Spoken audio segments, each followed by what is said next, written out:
বাংলার রাজ্য সরকার ব্যর্থ, বাংলার প্রশাসন ব্যর্থ। আর আমরা এই কথা বলছি না, এই কথা বলছে দেশের সর্বোচ্চ আদালত, স্বয়ং সুপ্রিম কোর্ট।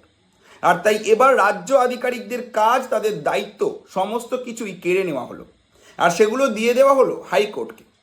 হ্যাঁ, আপনারা ঠিকই ধরেছেন। আমরা আজ এই ভিডিওতে কথা বলছি এসআইআর এর নথি যাচাইয়ের কাজে বিচারকদের নিযুক্ত করা নিয়ে।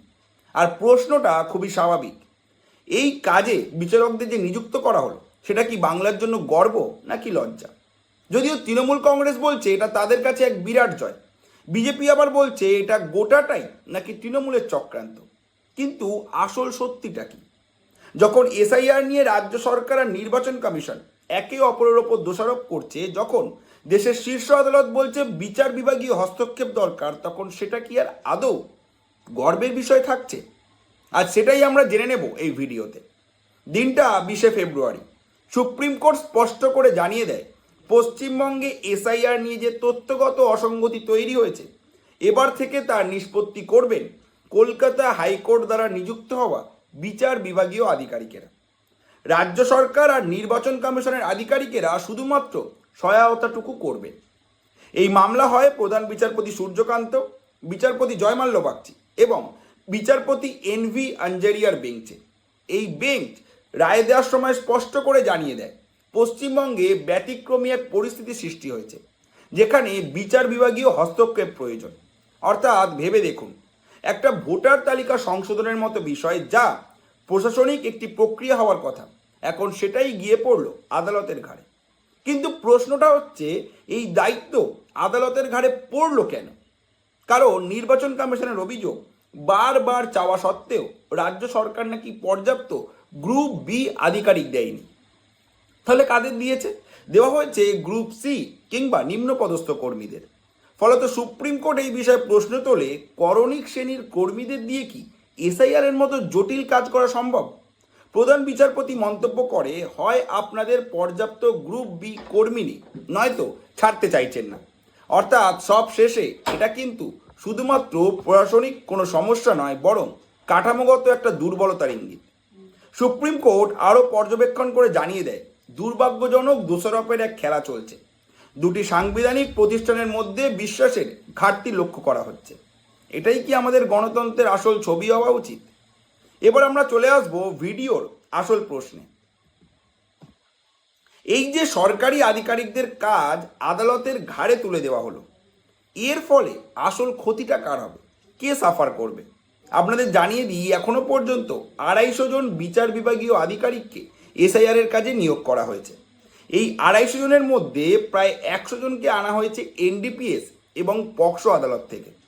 অর্থাৎ ভেবে দেখুন, মাদক মামলা, শিশু নির্যাতন মামলা, এই সমস্ত সংবেদনশীল কেসগুলোর বিচার প্রক্রিয়া কতটা প্রভাবিত হতে চলেছে আগামী কয়েকদিনের জন্য। আমরা কিন্তু প্রত্যেকেই একটা কথা জানি, ভারতের বিচার ব্যবস্থা এবং আদালতের প্রক্রিয়া কতটা ধীরভাবে চলে। সেখানে যদি বিচারক কমে যায়, তাহলে আরও কতটা পরিণতি হবে। একদিকে অভিযুক্তরা জামিনে ছাড়া পেয়ে যেতে পারে, অন্যদিকে নির্দোষ মানুষরা আরও দীর্ঘদিন অপেক্ষা করবে বিচার পাওয়ার জন্য। এটা কি গণতন্ত্রের কোনো সুস্থ লক্ষণ? এবার আপনাদের আরও একটা রিপোর্টের কথা জানাই, সেটা কতটা সমস্যার জানলেই বুঝতে পারবেন।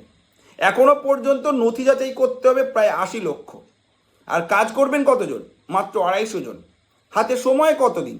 মাত্র 4 থেকে 5 দিন। যার ফলে সুপ্রিম কোর্টের প্রধান বিচারপতি অন্য রাজ্য থেকে বিচারক আনারও নির্দেশ দিয়েছেন। উড়িষ্যা, ঝাড়খণ্ড থেকে বিচারক আনার প্রস্তাব দেওয়া হয়েছে। আপনি ভাবুন, একটি রাজ্যে ভোটার তালিকা সংশোধনের জন্য বিচারক আনতে হচ্ছে অন্য রাজ্য থেকে। এটা কি কোনো গর্বের বিষয়? যদিও এই নিয়ে আইনজীবী কল্যাণ বন্দ্যোপাধ্যায় প্রশ্ন তুলেছেন। তিনি প্রশ্ন করছেন, অন্য রাজ্যের বিচারকরা কি বাংলা বুঝতে পারবেন? এই নিয়ে প্রধান বিচারপতি জানিয়েছেন, এই অবস্থায় আমাদের কিছুই করার নেই। মানে ভেবে দেখুন, পরিস্থিতি এতটাই জটিল পর্যায়ে গিয়ে পৌঁছেছে, যেখানে ভাষা, প্রশাসন, বিচার সব কিছুই একসাথে চাপের মুখে পড়ছে। এখন সাধারণ মানুষ কি বলবে এই নিয়ে?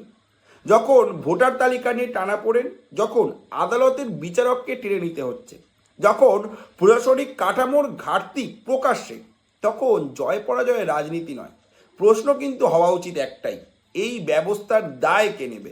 সব শেষে কথা কিন্তু একটাই, এসআইআর গণতন্ত্রের একটি গুরুত্বপূর্ণ অংশ। ভোটার তালিকা সঠিক হওয়া প্রয়োজন, কিন্তু সেই কাজ যদি হয় বিচার ব্যবস্থাকে ক্ষতিগ্রস্ত করে, প্রশাসনিক অদক্ষতা প্রকাশ করে এবং আদালতের কঠোর হস্তক্ষেপে, তাহলে সেটা কিন্তু আর গর্ব থাকে না, লজ্জা হয়।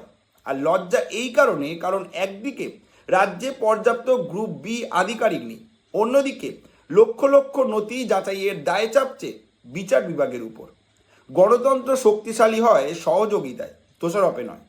বাংলা কি প্রশাসনিক সক্ষমতার উদাহরণ হবে, নাকি সাংবিধানিক সংঘাতের কেস স্টাডি? অর্থাৎ এই বিষয়ে গর্বের না লজ্জার, সেই কথা আপনারাই বলুন কমেন্ট করে।